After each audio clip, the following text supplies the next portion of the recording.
आमीन। बैठ जाइए, रिलैक्स होकर। स्वागत है परमेश्वर की ग्रेस में आपका।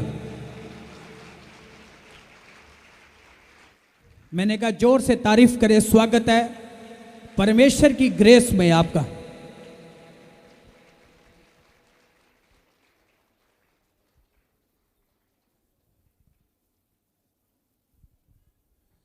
कहो अपने पड़ोसी को, आत्मा में जागते रहना है जे लाइफ मसीह लाइफ में जीना है। तो फिर कहो अपने पड़ोसी को, आत्मा में जागना होगा जे मसीह लाइफ में जीना है। तो सचमुच कह रहा हूं मैं आपको, सुनो ध्यान से। जे मसीह लाइफ में जीना चाहते हो, लंबा चलना चाहते हो, आपको आत्मा में जागना होगा। आमीन। ध्यान करो, रिलैक्स हो के बैठ जाओ।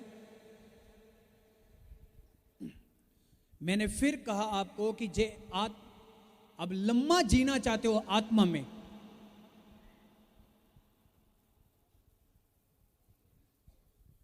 मसीह लाइफ में आप लंबा चलना चाहते हो, तो आपको आत्मा में जागना होगा।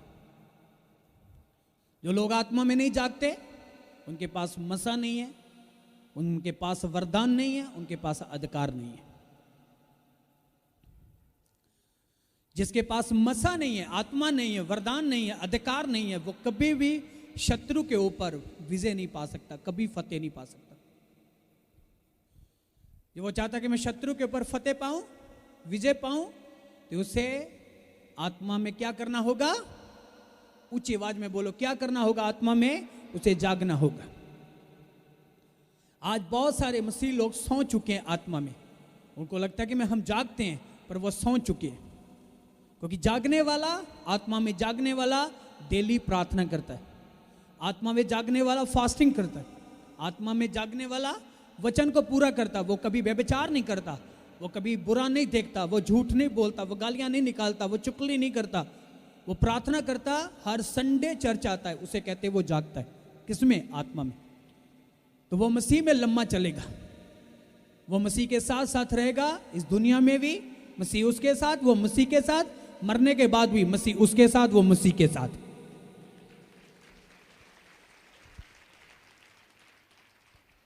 अपने हाथों को उठाओ।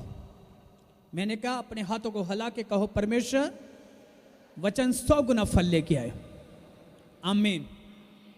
मैंने ताई कहा कि आपको जागना होगा। जागते रहो। बाइबल में लिखा, यीशु मसीह ने कहा जागते रहो, प्रार्थना करते रहो, नहीं तो तुम प्रतापे में चले जाओगे। तुम्हें सामर्थ्य की जरूरत है। तुम्हें जागना होगा आत्मा में, क्योंकि बाइबल कहती है वो चोर की न्याय आएगा, किसी को नहीं बताएगा।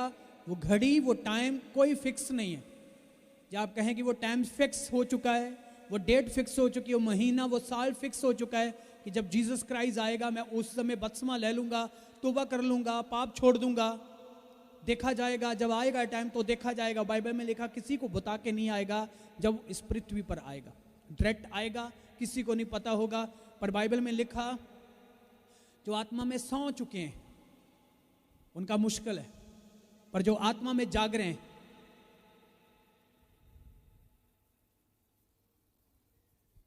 जो आत्मा में जाग रहे हैं, बाइबल कहती जो आत्मा में जागते हैं वो मसीह के साथ उठाए जाएंगे। एक प्रभु ने सहन दिया है बाइबल में, एक उदाहरण दी है, बहुत सिंपल है। वहां 10 कुंवारियों की उदाहरण दी है यीशु मसीह ने। बाइबल में लिखा 5 मूर्ख थे, 5 मूर्ख, 5 चतुर। 5 कुंवारियां मूर्ख थी, 5 चतुर थी। 5 जिन्होंने अपनी जो मसाले थे वो जगा कर रखी, तेल उनके पास था, वो जाग रही थी, रिलैक्स थी। उनको पता था कि जब भी दुल्हा आएगा हम चले जाएंगे उसके साथ। तो जो दूसरी 5 थी वो बेपरवाही, मतलब बेपरवाह। आपको पता, जो बंदा बेपरवाह है, पाप में लगा हुआ है, तो बेपरवाह है, उसके साथ बुराई होगा एंड में। तो मैं जानता हूं मसीह लोगों, जैसी टीचिंग, जैसी गाइडेंस, जैसा प्रचार, जैसी प्रार्थना हम आपके लिए कर रहे हैं, जैसा आपको हर संडे हम गाइड कर रहे हैं, मेरा विश्वास है कि जब एंड का टाइम आएगा आपके लिए दरवाजा कभी बंद नहीं होगा। आप प्रदेश करेंगे, क्योंकि हमारी कोशिश है, क्योंकि हमारी कोशिश है आपके लिए, हमारी प्रार्थना है आपके लिए। हमारी प्रार्थना है, हमारी कोशिश है आपको मजबूत करने के लिए। इसीलिए हम प्रार्थना कर रहे हैं, परमेश्वर से मांग रहे हैं आपके लिए कि आपको परमेश्वर मजबूत करे। आमीन। मैं जानता हूं कि वचन हर एक जूले को तोड़ता है। बाइबल में लिखा वचन इंसान को तैयार करता है, फिल्टर करता है, साफ करता है। इसीलिए परमेश्वर से इस वचन को मांगा जाता है, क्योंकि वो वचन आपकी जिंदगी में 100 गुना फल लेके आए। क्या लिखा? मूर्ख, जो मूर्ख थी वो सौ गई, जागती रही कौन? अकलमंद। जो अकलमंद जागती रही, दुल्ला आया, उनको लेकर चला गया 5 को। जब 5 की बारी आई, उनको पता लगा कि दुल्ला आ चुका है, वो चला गया है, तो वो दौड़ी। जब उनके पास तेल खत्म हो गया, सब मसाले बंद हो गई, सब कुछ खत्म हो गया, फिर वो 5 के पास आई। उसने 5 ने उनको जवाब दे दिया कि अब हमारे पास कुछ भी नहीं है तुम्हें देने के लिए। तो मैं कह रहा हूं, आज मस्से की नदी बह रही है, एक टाइम आएगा, आज वचन की नदी बह रही है, एक टाइम आएगा कुछ भी नहीं मिलेगा। बाइबल में लिखा है वचन, इस वचन को, ये बाइबल तक नहीं, ये वचन तक नहीं मिलेगा लोगों को। आज कितनी ब्लेसिंग टाइम में जी रहे हैं हम। ये ब्लेसिंग टाइम को गंवाने का टाइम नहीं है, इससे हासिल करने का, इस जगह पर मजबूत होने का टाइम है। इस वक्त को खराब करने का टाइम नहीं है, इस वक्त को खराब करने का टाइम नहीं है, इस जगह पर बने रहने का टाइम है। आमीन।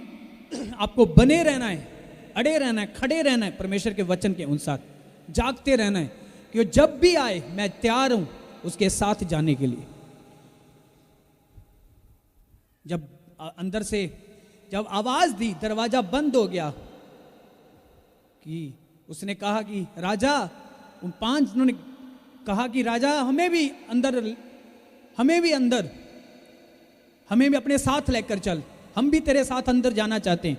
वहां से आवाज आती है, मैं तुम्हें नहीं जानता, तुम कौन हो, मैं तुम्हें पहचानता नहीं हूं, मैं तुम्हें जानता नहीं हूं। एक सैन दिया था, एक सिंपल उदाहरणा थी, मत्ती की इंजील में लिखी हुई ये उदाहरणा है। ओके, हम पढ़ेंगे। अच्छी आवाज मैगदी होनी जिन्हें पढ़ना है, ओके, डिस्टर्बिंग नहीं होनी चाहिए। निकालो मत्ती, निकालो, भी पढ़ना नहीं हमने। उसका 25 चैप्टर, उसका 1 वचन से 13 तक पढ़ेंगे, अभी नहीं पढ़ना, निकाल लो, निकाल के अपने सामने रख लो। वहां लिखा, अंदर से आवाज आती है कि नहीं, अब नहीं, मैं तुम्हें पहचानता नहीं हूं, मैं तुम्हें जानता नहीं हूं। इसीलिए पवित्र शास्त्र बाइबल में वो सैन दिए गए, एक उदाहरणा दी, यीशु मसीह ने उदाहरणा दी। जैसे मैंने पिछली बारी बताया था कि एक चेक करने वाला, एक परताने वाला यीशु मसीह के पास आकर उसने कहा, स्वर्गराज के लिए मुझे क्या करना होगा, सदैवक जीवन के लिए मुझे क्या करना होगा। उस समय यीशु मसीह ने उनको उदाहरणा देकर, आपको पता, उस डाकू की, उसके जो एक्सीडेंट हुआ था, वहाँ डाकू ने मार कुचल दिया था, उसे आधा मोया छोड़ दिया था। एक जाजक वहाँ से गुजरा, एक लेवी गुजरा, वहाँ से फिर सामरी गुजरा, तो उसने उसकी हेल्प की। वो उदाहरणा एक सैन है, वो सैन देता है परमेश्वर, आपको बता रहा है उदाहरणा देके कि आने वाले टाइम में क्या होगा, ऐसा होगा, किन किन के साथ बुरा होगा, किन के साथ अच्छा होगा। परमेश्वर ने दोनों चीजों का सैन दे दिया कि जो 5 है वो एंट्री कर जाएंगी। उसका मतलब है कि जो एक वचन जो है एक क्रिश्चियंस लोगों के लिए, जीसस क्राइस्ट को मानने वाले लोगों के लिए, इसमें गोरे हो, यूके के हो, अमेरिका के हो, इटली के हो, फ्रांस के हो, एक गोरेों के लिए भी है, जो जिनको काले कहते हैं, काली चमड़ी वाले, ठीक है, उनके, वो भी एक जाति है, उनके लिए भी ये वचन है, सेम है। उनके अंदर जितने क्रिश्चियन लोग हैं, पंजाब में हो, इंडिया में हो, जितने भी देश हैं, कहीं भी, किसी भी जाति से, जो भी है, किसी भी मजहब से, जिस भी कौम से, ये वचन क्रिश्चियन मसीह लोगों के लिए जो मसीह में आ चुके हैं। उसमें प्रभु ने कहा कि आधे छोड़ दिए जाएंगे, आधे उठा लिए जाएंगे। छोड़ने का मतलब है जो छोड़ दिए जाएंगे वो उनकी गलतियों के कारण होगा, क्योंकि उन्होंने मूर्खताई की जिंदगी जी है। परमेश्वर का वचन सुनने के बाद भी उन्होंने पाप नहीं छोड़ा, उन्होंने व्यभिचार नहीं छोड़ा, उन्होंने गालियां, झूठ, पाप, अंधकार, हेरा फेरी, नशा, लड़ाई, बैर विरोध कुछ नहीं छोड़ा। उन्होंने जब कुछ भी नहीं अपनी जिंदगी में छोड़ा तो फिर आगे परमेश्वर ने उनको क्या देना है? बाइबल में लिखा, शुद्ध मन वाले क्या करेंगे? परमेश्वर को देखेंगे। आमीन। जिनका मन शुद्ध होगा वो क्या करेंगे? परमेश्वर को देखेंगे। जिसका मन शुद्ध पवित्र नहीं है वो कभी भी परमेश्वर को देख नहीं सकता, ऐसा बाइबल में लिखा है। इसीलिए सिर्फ आवाज आ रही है, वो 5 गेट के बाहर आवाज दे रही हैं, सिर्फ आवाज। वो देख नहीं रही, दूल्हे को देख नहीं रही, सिर्फ उसकी आवाज आ रही है। जब हम पढ़ेंगे क्लियर होगा, अब पढ़ लेना, घर जाके भी पढ़ लेना। वो सिर्फ आवाज दे रही हैं कि राजा हमें भी अंदर कर, पर अंदर से आवाज आ रही है, मैं तुम्हें नहीं जानता हूं। इसीलिए आपको जागना होगा। जब आप जागते रहोगे, प्रार्थना करते रहोगे, आपके ऊपर कभी परतावा नहीं आएगा। पर जब आप मसीह लाइफ में जागते रहोगे तो आपकी सफलता होगी। आप हमेशा के लिए जियोगे, लम्बा चलोगे मसीह में। पर आपको जागना होगा, आपको अपना ध्यान रखना होगा, आपको प्रार्थना में रहना होगा, आपको बाइबल पढ़नी होगी, आपको फास्टिंग करनी होगी, आपको हर वचन के पहलू को पूरा करना होगा, क्योंकि परमेश्वर जानता है कि शत्रु आपके पीछे है। ऐसा नहीं कि इंसान से गलती नहीं होती, गलती होगी, उसका हल भी है। ऐसा नहीं है बाइबल में कि उसका हल नहीं है। जो आपसे गलती हो चुकी है उसका हल है। सूरज छिपने से पहले, बाइबल में लिखा, सूरज छिपने से पहले तुम घुटने लगाकर प्रार्थना कर लो तो नेक्स्ट जो सूरज है वो पाप का नहीं चढ़ेगा तुम्हारे ऊपर, वो पाप का नहीं होगा। तुम पाप में एंट्री नहीं करोगे उस दिन। वो पाप उससे दिन खत्म हो जाएगा जिस दिन तूने घुटने लगाकर अपने परमेश्वर से क्षमा मांग ले। जब तुम माफी मांग लोगे, क्षमा मांग लोगे, तो तुम कम बैक करोगे जीसस में, तुम दोबारा वापस आ जाओगे। तो बाइबल में लिखा, वापसी का मतलब क्या है? जब तुम वापसी करोगे तो परमेश्वर तुम्हें कबूल करेगा, क्योंकि वापस आने वाला जो वापस आता है वो उससे ज्यादा बाप खुश है, ज्यादा खुश होता है बाप। नाराज तो होता है बाप जब इंसान परमेश्वर से दूर जाता है, नाराज तो होता है परमेश्वर, पर जब वो कम बैक करता है फिर परमेश्वर खुश भी बहुत होता है, खुशी मनाता है कि उसकी कम बैक होया, वो वापस लौटा है। तो परमेश्वर चाहता है कि आप अपने पापों को, गुनाहों को छोड़कर कम बैक करें, वापस लौटे परमेश्वर की तरफ। आमीन। आपको वचन का हर एक पहलू पूरा करना होगा, आगे बढ़ना होगा, जागते रहोगे, प्रार्थना करते रहोगे, आपको आत्मा में जागना होगा। मैं शरीर में बात नहीं कर रहा हूं, आपको आत्मा में जागना होगा। जे आत्मा में, देखो आप गड्डी चला रहे हो, सुनो ध्यान से, एक सिंपल जी उदाहरण दे रहा हूं। आप गड्डी चला रहे हो, आप गड्डी सिर्फ जाके चला सकते हो शरीर में।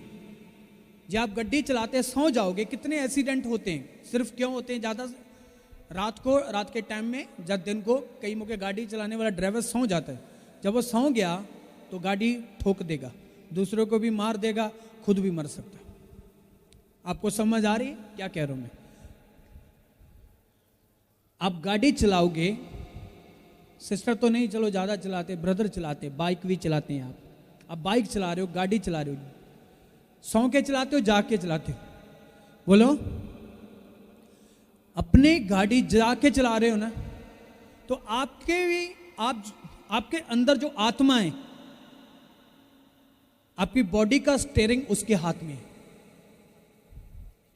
जब आपके अंदर आत्मा जाग रहा है तो वही आपकी बॉडी को सही दिशा दे पाएगा, नहीं तो आपके अंदर आत्मा सो चुकी है तो फिर आपकी गाड़ी क्रैश हो जाएगी, एक्सीडेंट हो जाएगा। आप दूसरों को भी मार सकते हो, आप भी मर सकते हो, दूसरों का नुकसान भी कर सकते हो, अपना भी कर सकते हो। आपको समझ आ रही है या नहीं आ रही? हाँ, मैंने कहा जब आपका स्टीयरिंग जागने वाले के पास होगा तो वो आपको आपकी मंजिल क्या हो जाएगी? क्लियर हो जाएगी। आमीन। जे आपका स्टीयरिंग, जिसके पास आपका स्टीयरिंग है आपकी लाइफ का, जे वो आपकी जिंदगी में सो चुका है, जे आपकी आत्मा सो चुकी है, आप सो चुके हैं आत्मा में, आपकी आत्मा सो चुकी है, तो फिर आपका जरा स्टीयरिंग्स है, आपकी लाइफ सही नहीं जाएगी, क्योंकि कहीं भी खतरा है। क्योंकि जाकर आपको गाड़ी चला सकते हैं, सौंकर आपका गाड़ी नहीं चला सकते, अपनी गाड़ी सौंकर रोड पर नहीं चला सकते, फिर जिंदगी ऐसे कैसे चलेगी? कोई बंदा सौंकर जिंदगी चला सकता है अपनी? मसीह लाइफ सौंकर, जिसकी आत्मा सौ चुकी है, जिसका दीवा बुझ चुका है, जिसके पास मसा नहीं है, वरदान नहीं है, कॉलिंग्स नहीं है, अंक नहीं है, दर्शन नहीं है, ब्लाट नहीं है, फायर नहीं है, परमेश्वर के लिए प्यार नहीं है, उसका वचन पूरा करने के लिए फायर नहीं है, आग नहीं है अंदर, लगातार चर्च आने की आग नहीं है, रोज की प्रार्थना करने की आग नहीं है, फास्टिंग करने की आग नहीं है, दूसरे को माफ करने की आग नहीं है अंदर, बोने की आदत नहीं है, तो वो अपनी गड्डी, उसकी गड्डी गलत हाथों में है। तो गलत हाथों में किसका मतलब? शैतान के हाथों में। तो शैतान उस गाड़ी के साथ जो मर्जी करे, आपका स्टीयरिंग दो ही हाथों में रहेगा, एक को देना होगा। वो स्टीयरिंग आपका है, देना किसको है? आपका अधिकार है। आपने उस स्टीयरिंग को पवित्र आत्मा के हाथों में देना है या डेविल के हाथों में देना है? जो आपके शैतान के हाथों में दे देंगे तो शैतान इस्तेमाल करेगा आपकी बॉडी को, आपकी लाइफ को। जब परमेश्वर के हाथों में देंगे, परमेश्वर आपको इस्तेमाल करेगा अपने तरीके से। अपनी समझ आ रही है नहीं आ रही? पर आपको परमेश्वर को अपनी बॉडी, अपनी लाइफ का स्टीयरिंग परमेश्वर के हाथों में देना होगा कि जे आप लम्मा प्रभु में जाना चाहते हो, हमेशा का जीवन चाहते हो। आमीन। इसीलिए पवित्र शास्त्र बाइबल में लेगा तुम्हें जागना होगा, नहीं तो दरवाजा क्या हो जाएगा? बंद हो जाएगा। इसीलिए प्रभु ने कहा मूर्ख अपना घर रेत पर बनाएगा, अक्लमंद चट्टान पर बनाएगा। क्योंकि रेत में जो घर है, तूफान आएगा गिर जाएगा, पर जो चट्टान में होगा, तूफान आए, हनेरी आए, वो कभी नहीं गिरेगा। कहां बनाना है अपना घर? रेत पर या चट्टान पर? चट्टान पर। कितने चट्टान पर बनाने के लिए तैयार है? मैं विश्वास करता हूं आपकी चट्टान मजबूत हो रही है। रिसीव करो।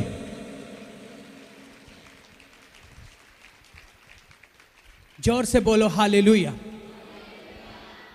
मंजिल दूर है, लंबी है, 1, 4, 5, 10, 15 दिन का नहीं काम है, ये लंबा काम है। लंबा चलना होगा हमें प्रभु के साथ, पवित्र टाइम में रहना होगा, वचन को पूरा करना होगा। बाइबल में लिखा शाऊल ने परमेश्वर की आज्ञा को तोड़ा, इसीलिए मैं कहता हूं आज्ञा मत तोड़ो। आज्ञा तोड़ने से पाप बढ़ता है। आज्ञा तोड़ोगे, शैतान को मौका मिलेगा आपकी जिंदगी में काम करने का। पर जब जागते रहोगे, फिर आज्ञाकारी में रहोगे। जागते रहोगे, बाप की आवाज सुनोगे, फादर की आवाज सुनोगे, परमेश्वर की आवाज सुनोगे, होली गोस्ट की आवाज सुनोगे। जे जागते रहोगे, जे सो जाओगे, फिर आवाज नहीं सुन पाओगे आप। आज ऐसे बहुत सारे मसीह लोग हैं, वो सो चुके हैं, सेवक लोग सो चुके हैं, एवेंजलिस्ट सो चुके हैं। जो पहले फायर था वो आगे नहीं रह गया। अब जो पहले आग थी लोगों को बचाने की, वो आगे नहीं रह गई। एक जगह पर सहमत हो गए, मैं 10 पिंड जाऊंगा, 11 में नहीं जाऊंगा। बाइबल में लिखा तेरा काम है दुनिया के बनने तक मेरी गवाही दे। आमीन। मैंने कहा परमेश्वर मुझे बोझ है लोगों को बचाने का, मैं जगह जगह जाना चाहता हूँ, मैं दिन रात काम करना चाहता हूँ, कोई दिक्कत नहीं है मुझे कोई दिक्कत नहीं है। मैं 8 घंटे का सफर करके एक जगह मीटिंग करके दूसरी जगह कर सकता हूँ, मुझे कोई दिक्कत नहीं है। मैं अपने शरीर को कष्ट देना चाहता हूँ परमेश्वर, मैं बोझ रखता हूँ लोगों को बचाने का, मुझे काम दिया जाए, मुझे और काम दिया जाए। जब मांगोगे तो दोगा, मांगोगे तो दोगे। वो चीज मांगो जिसमें उससे फायदा हो, तो क्यों ना देगा आपको। आपको समझ आ रही है या नहीं आ रही? इसीलिए जब आज्ञा को तोड़ देंगे तो आपका फायर कम हो जाएगा। आपके चर्च के आने में, आपका चर्च आने का टाइमिंग, सब कुछ ही खराब हो जाएगा।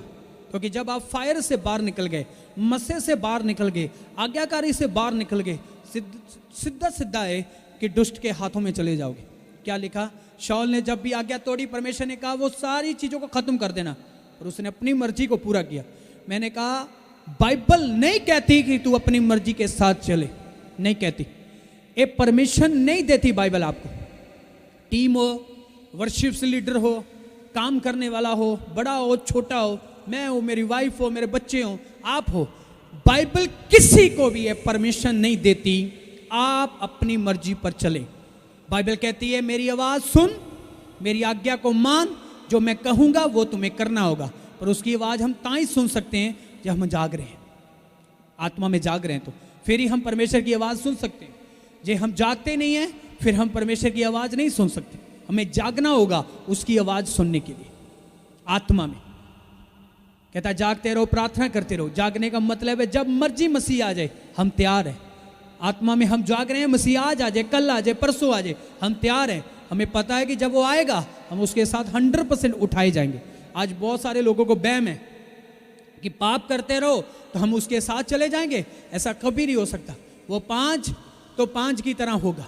इसका मतलब है पाप करने वाले छोड़ दिए जाएंगे, जो सौ चुके हैं वो छोड़ दिए जाएंगे, जो पवित्रता में जिंदगी जीते हैं, जो लगातार चर्च आते हैं, प्रार्थना करते हैं, उनको दुनियावी चीज़ों से मतलब नहीं है। चंगाई मिले ना मिले, बरकत मिले ना मिले, शिफा मिले ना मिले। मुझे पता है 10% चर्च में लोग घूमते हैं, बड़े बड़े चर्च, दुनिया में जितने भी चर्च है 10% लोग सिर्फ तो सिर्फ अपनी ज़रूरतों के लिए घूमते हैं, चर्च में चंगाइयाँ पाने के लिए घूमते हैं, रिपोर्ट चेंज कराने के लिए घूमते हैं, बच्चों के लिए घूमते हैं, घर के लिए घूमते हैं, बीजियों के लिए घूमते हैं। काम हो गया तो ठीक है, नहीं हुआ तो छोड़कर चले जाएंगे, दूसरी जगह चले जाएंगे, तीसरी चले जाएंगे। उन लोगों के लिए स्वर्ग में कोई जगह नहीं है। स्वर्ग में उन लोगों की जगह है जिनका बेस मसीह में मजबूत हो चुका है।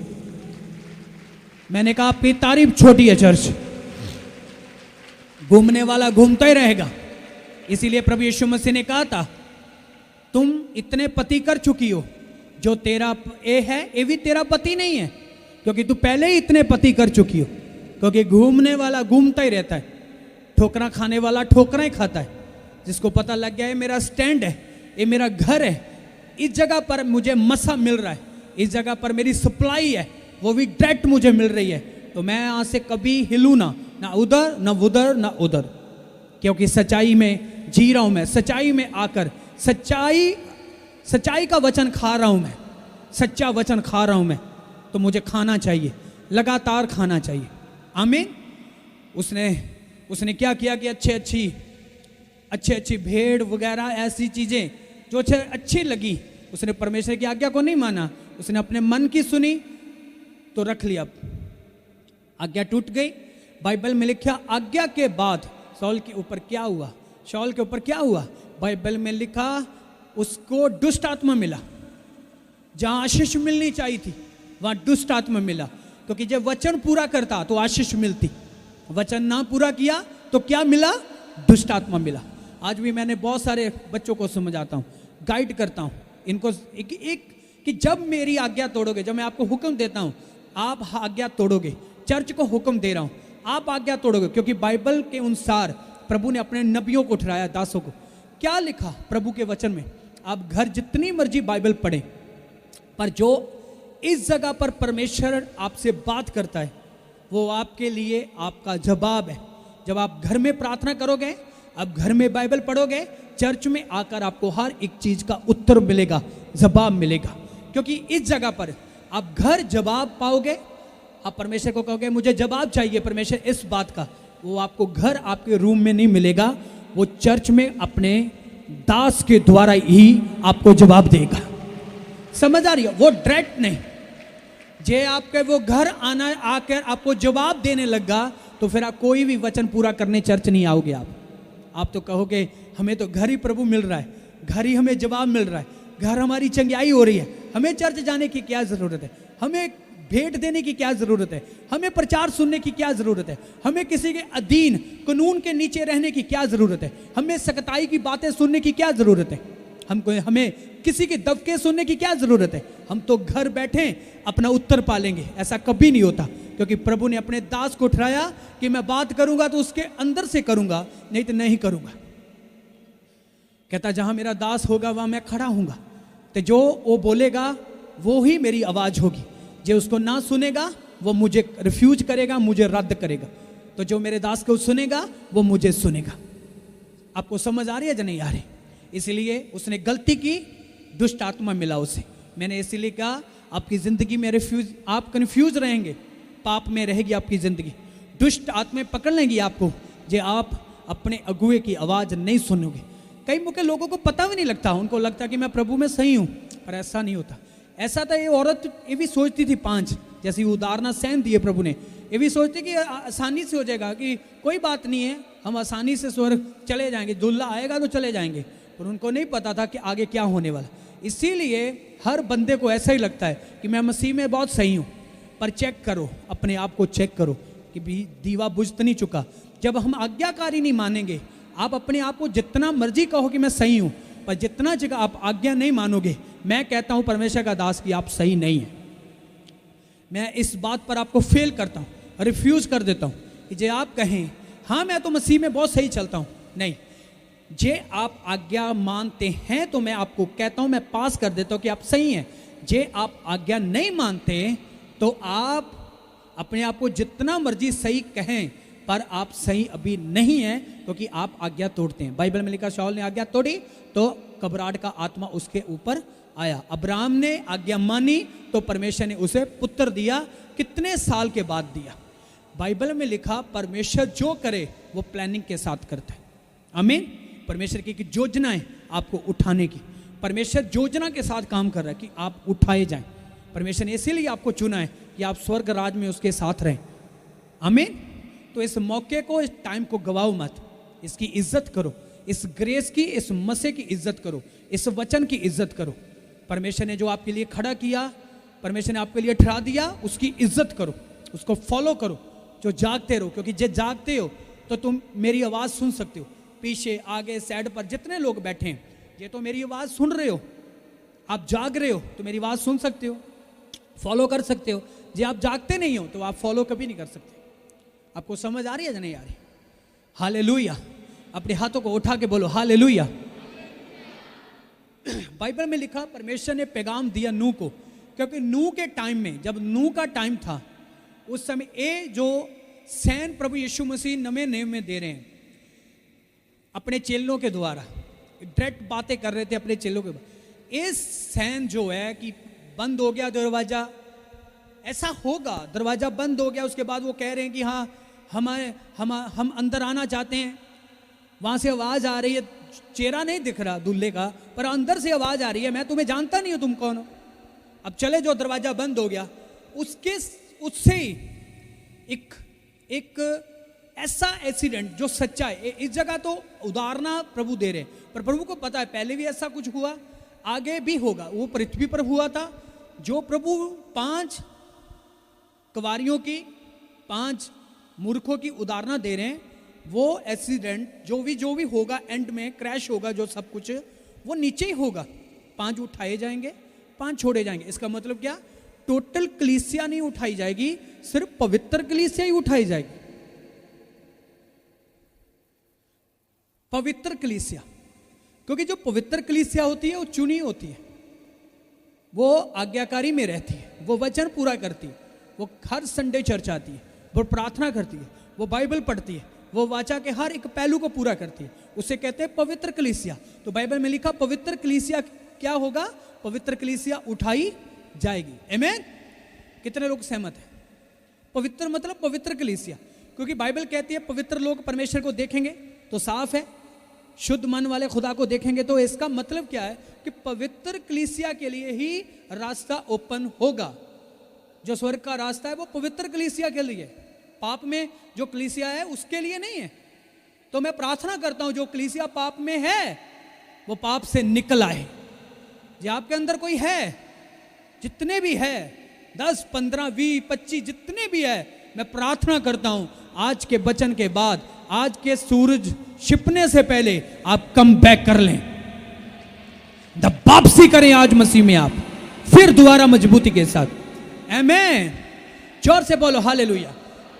परमेश्वर ने नूह को कहा कि जब गंदगी फैल गई, गंदगी की बदबू, खुदा को पाप की बदबू आने लगी लोगों में, क्योंकि लोग पाप में गिर चुके थे, अनाज्ञाकारी हो चुके थे, पाप करते थे, व्यभिचार करते थे, नशा करते थे, लड़ाइयाँ करते थे, झूठ बोलते थे, जुआ खेलते थे, सब कुछ बुरा बुरा गंदा काम करते थे, तो शरेआम करते थे।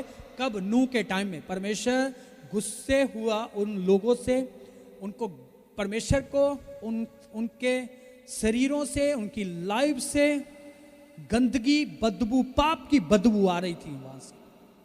पूरी पृथ्वी में पाप हो गया था नूह के टाइम में। बाइबल में लिखा, परमेश्वर ने नूह को पैगाम दिया। अब ये बात ध्यान से सुना, अगले 10 मिनट और होगा प्रचार, हम उसके बाद प्रभु पहुंच में प्रार्थना में जाएंगे। सुनो, आप भी अपने काम रखते हैं, काम है जी मुझे, मैं वो चर्च नहीं आ सकता हूं, मैं जानता हूं आपके काम है, पर संडे कोई काम नहीं, आज्ञा से कोई बड़ी चीज नहीं है, बलिदान से बड़ी कोई चीज नहीं है, वचन से बड़ी कोई चीज नहीं है। बहाने लगाने छोड़ दो, न्याय के टाइम में कोई बहाना नहीं चलेगा, वहां सीधा सीधा साफ बोल दिया जाएगा, मैं तुम्हें जानता नहीं हूं, सब कुछ व्यर्थ हो जाएगा। परमेश्वर ने नूह को कहा, एक बड़ी किश्ती बना, मतलब एक बड़ा जहाज समुद्र में चलने वाला। आज के टाइम में जो जहाज कह देते, बड़े बड़े जैसे जहाज आज चलते हैं ना समुद्र में, ऐसे बड़ी किश्ती, बड़ी बेड़ी बनाई प्रभु ने, एक समुद्री बड़ा जहाज बनाया। ओके, उस समय में उसको लकड़ के साथ, जैसे आज तो मॉडल जमाना है, आज के अच्छी अच्छी चीज, वो उस समय नहीं, उस टाइम लकड़ से ही सारा तैयार किया था। परमेश्वर ने जब नूह को कहा कि एक बड़ा जहाज बना, उसका एक प्लान था परमेश्वर का जहाज बनाने का, क्योंकि परमेश्वर को पता था मैं क्या करने जा रहा हूं। नूह पहले बिजनेसमैन नहीं था, काम नहीं करता था, उसका माल डंगर नहीं था, उसका काम था, वो भी एक बंदा काम करने वाला था, बिजनेसमैन था, कारोबार था, पैसा कमाने वाला था, बच्चों को पालने पोसने वाला बंदा था, खुदा का आमीन। उसके बाद क्या हुआ, परमेश्वर की आवाज सुनने से बाद उसने अपना वो प्रोजेक्ट स्टार्ट कर दिया जो परमेश्वर ने उसे कहा था। जो परमेश्वर ने उसे कहा था वो उसने काम स्टार्ट कर दिया, राइट। उसने वो काम स्टार्ट किया जो परमेश्वर ने उसे कहा था करने के लिए। उसने एक बड़ी किश्ती, पहले लकड़े काटी, उसको सीधा किया, उसका लेवल किया, क्योंकि परमेश्वर ने ही उसे कहा था इतनी बड़ी लंबाई हो, इतनी बड़ी चढ़ाई हो। परमेश्वर ने उसे लंबाई भी बताई, उसको चढ़ाई भी बताई कि इतना लंबा, इतना चौड़ा तुमने जहाज, मतलब बेड़ी बनानी है, एक बड़ी किश्ती बनानी है वो लकड़ की। अब इतनी बड़ी लकड़ काटी, उसे तैयार किया, फिर उसे फिट किया, कई महीने लग गए, कई टाइम लग गया। अब सोच के देखो, अब इंसान सोच रहा, ले मेरे लिए मेरा काम जरूरी है पहले, नहीं, उसने कहा परमेश्वर की आज्ञा जरूरी है। उसे पता था क्या होने वाला है, उसे पता कुछ होने वाला है। नूह को पता था कि परमेश्वर कुछ करने वाला है, परमेश्वर ने नूह को बता दिया था कि ऐसा ऐसा मैं करूंगा। अब जब वो काम कर रहा था, क्या लोग नहीं उसके पास आ रहे थे? जब वो परमेश्वर की आज्ञा को पूरा कर रहा था कि जहाज बना रहा था, तो वो प्रचार भी साथ साथ कर रहा था। बहुत सारे लोग वहां आते थे।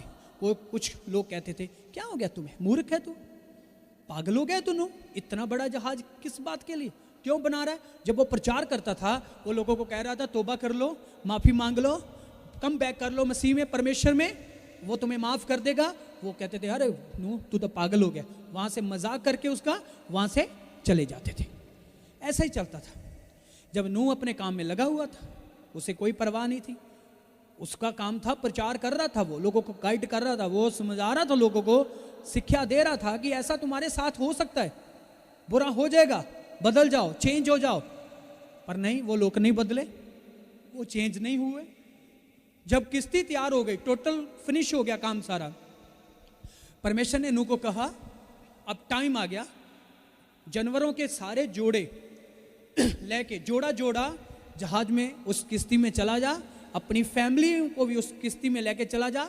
उसने वैसे ही ऑर्डर मांगा, जैसे परमेश्वर ने कहा वैसे उसने ऑर्डर को फॉलो किया, वचन को फॉलो किया। अपने जितने जानवर थे उनको इकट्ठा किया, जोड़े जोड़े को, उसको बेड़ी में रख लिया, उसका इंतज़ाम कर दिया, अलग अलग खाने बना दिए सारों के। उसके बाद पूरी फैमिली, नूह की पूरी फैमिली भी जहाज के अंदर चलेगी। उसके बाद परमेश्वर ने कहा अब दरवाजा बंद कर दे। क्या हो गया? दरवाजा क्या हो गया? अब हम पढ़ेंगे वो वचन। अब पढ़ो मत्ती उसकी 25 चैप्टर, उसके 1 वचन से स्टार्ट करो तो लम्मा जाओ। पढ़ो पढ़ो जल्दी पढ़ो। उस वेले स्वर्ग दा राज 10 ਕੁਵਾਰੀਆਂ ਵਰਗਾ ਹੋਵੇਗਾ मैं अपने मुंह तो थोड़ा दूर रख के ਜਿਹੜੀਆਂ ਆਪਣੀਆਂ ਮਸਾਲਾਂ ਲੈ ਕੇ ਲਾੜੇ ਦੇ ਮਿਲਣ ਨੂੰ ਨਿਕਲੀਆਂ ਔਰ ਉਹਨਾਂ ਵਿੱਚੋਂ 5 ਤਾਂ ਮੂਰਖ ਅਤੇ 5 ਚਾਤਰ ਸਨ ਕਿਉਂਕਿ ਜਿਹੜੀਆਂ ਮੂਰਖ ਸਨ ਉਹਨਾਂ ਨੇ ਆਪਣੀਆਂ ਮਸਾਲਾ ਤਾਂ ਲੈ ਲਈਆਂ ਪਰ ਤੇਲ ਆਪਣੇ ਨਾਲ ਨਾ ਲਿਆ ਪਰ ਚਾਤਰਾਂ ਨੇ ਆਪਣੇ ਭਾਂਡਿਆਂ ਵਿੱਚ ਤੇਲ ਆਪਣੀਆਂ ਮਸਾਲਾਂ ਨਾਲ ਲੈ ਲਈਆਂ ਅਤੇ ਜਦ ਲਾੜੇ ਦੇ ਚਿਰ ਲਾਇਆ ਉਹ ਸਭ ਕੂਕ ਪਈਆਂ ਅਤੇ ਸੌਂ ਗਈਆਂ ਔਰ ਅੱਧੀ ਰਾਤ ਧੁੰਮ ਪਈ ਔਰ ਲਾੜਾ ਆਇਆ ਉਹਦੇ ਮਿਲਣ ਨੂੰ ਨਿਕਲੋ ਤਦ ਉਹਨਾਂ ਸਭਨਾਂ ਕੁਵਾਰੀਆਂ ਨੇ ਉੱਠ ਕੇ ਆਪਣੀਆਂ ਮਸਾਲਾਂ ਤਿਆਰ ਕੀਤੀਆਂ ਅਤੇ ਮੂਰਖਾਂ ਨੇ ਚਾਤਰਾਂ ਨੂੰ ਕਿਹਾ ਕਿ ਆਪਣੇ ਤੇਲ ਵਿੱਚੋਂ ਕੁਝ ਸਾਨੂੰ ਦਿਓ ਕਿਉਂ ਜੋ ਸਾਡੀਆਂ ਮਸਾਲਾਂ ਬੁਝਦੀਆਂ ਜਾਂਦੀਆਂ ਸਨ ਪਰ ਚਾਤਰਾਂ ਨੇ ਉੱਤਰ ਦਿੱਤਾ ਨਾ ਕਿਤੇ ਸਾਡੇ ਅਤੇ ਤੁਹਾਡੇ ਲਈ ਥੁੜ ਨਾ ਜਾਵੇ ਪਰ ਤੁਸੀਂ ਵੇਚਣ ਵਾਲੇ ਦੇ ਕੋਲ ਜਾ ਕੇ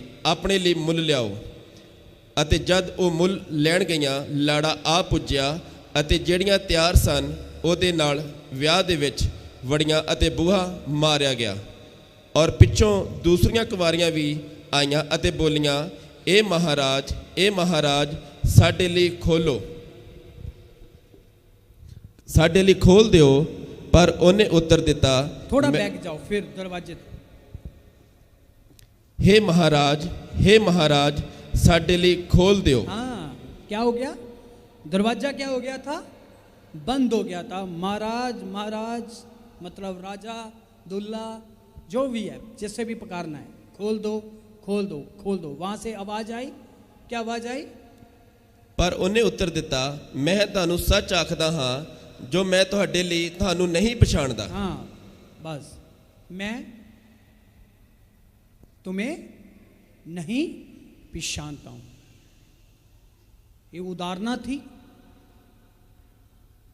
पर ऐसा होगा आने वाली टाइम में ये प्रभु ने आने वाली बातें बताई हैं।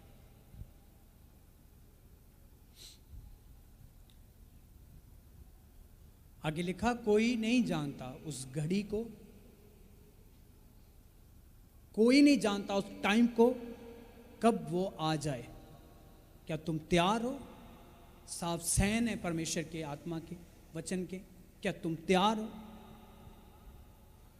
क्या हो गया दरवाजा नूह ने क्या कर लिया परमेश्वर ने कहा बंद कर लब दरवाजा वर्षा शुरू हो गई 1 दिन 2 दिन 3 दिन 3-4 दिन बाद उन्होंने सोचा कोई नहीं हट जाएगी बंद हो जाएगी बंद नहीं हुई पानी ऊपर आना शुरू हो गया फिर पज्जे जो पास थे नूह के आसपास के लोग थे जो आसपास थे वो नूह के पास दौड़े उसे कहा आप किस्ती खोल दे दरवाज़ा नहीं उसके बाद नहीं उससे पहले था उसके अंदर एंट्री हो सकती थी जब नूह प्रचार कर रहा था उसके अंदर एंट्री हो सकती थी जब नूह किस्ती को तैयार कर रहा था जब किस्ती तैयार हो चुकी है नूह अंदर जा चुका है परमेश्वर ने जल परलों से लोगों का उनको फिनिश करने का फैसला ले लिया है क्योंकि उनके अंदर पाप इतना था गंदगी इतनी थी कि परमेश्वर लाइक नहीं करता गंदगी को पाप को अंधकार को परमेश्वर नफरत करता है पाप से नूह ने दरवाजा बंद कर लिया वो लोग चीखते रहे चलाते रहे उसके बाद कोई दरवाजा ओपन नहीं हुआ उसके बाद सिर्फ नूह का परिवार बचा और कोई नहीं आपको समझ आ रही है यीशु मसीह ने भी वही उदाहरण सहन दिए हैं आपको कि जब मैं आऊँगा जे तुम तैयार हो जे तुम सुन रहे हो मेरे दास की फॉलो कर रहे हो वचन प्रार्थना कर रहे हो चर्च आ रहे हो मेरे वचन का हर एक पहलू पूरा कर रहे हो तो फिर बेटा रेडी हो जाना जब मैं आऊँगा तू मेरे साथ आसमान में जाएगा स्वर्ग में जाएगा आमीन। मैंने कहा जे तुम परमेश्वर के हर एक वचन को पहलू को पूरा कर रहे हो तो फिर तैयारी अपनी 100% रखना 100% अपनी तैयारी रखना फिर समझ आ रही है नहीं आ रही मैंने कहा 100% अपनी तैयारी रखना जे तुम परमेश्वर के वचन को पूरा कर रहे हो आज्ञा मान रहे हो तो जे आज्ञा नहीं मान रहे तो मानना शुरू कर दो अभी टाइम है आपके पास तुझे जिद्दी बने रहना है, जिद्दी। नहीं नहीं नहीं, बस छोड़ना नहीं है, आदत नहीं छोड़नी, जिद्दी बनी रहना है, जिद्दी बने रहना है, तो जिद्दी बने रहना है, आदत नहीं छोड़नी। नहीं नहीं, बस पाप करते रहना है। देखो, काम जरूरी, चर्च नहीं जरूरी, प्रार्थना नहीं करनी, काम जरूरी। हाँ,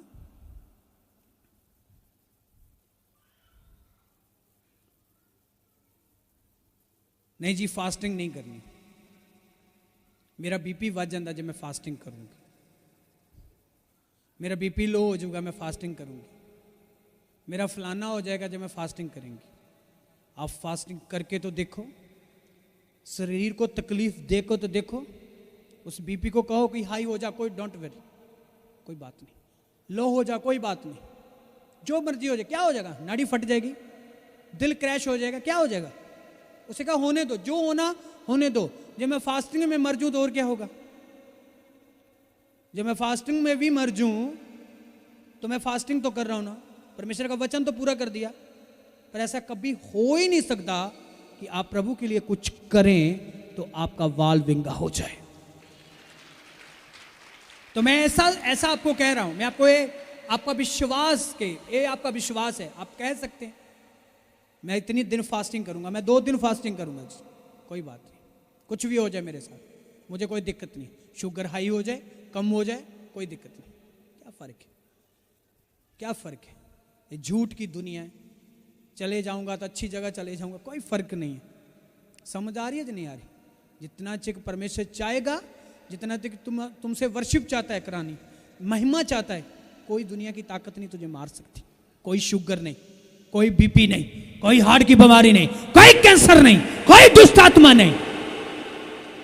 जितना चिक उसने तुम्हें रखना, कोई नहीं मार सकता तुम्हें। समझ आ रही? पावे 10 दिन का फास्ट कर, पावे 40 दिन का फास्ट कर, जब परमेश्वर ने तुम्हें रखना है, उसने तुमसे महिमा दे।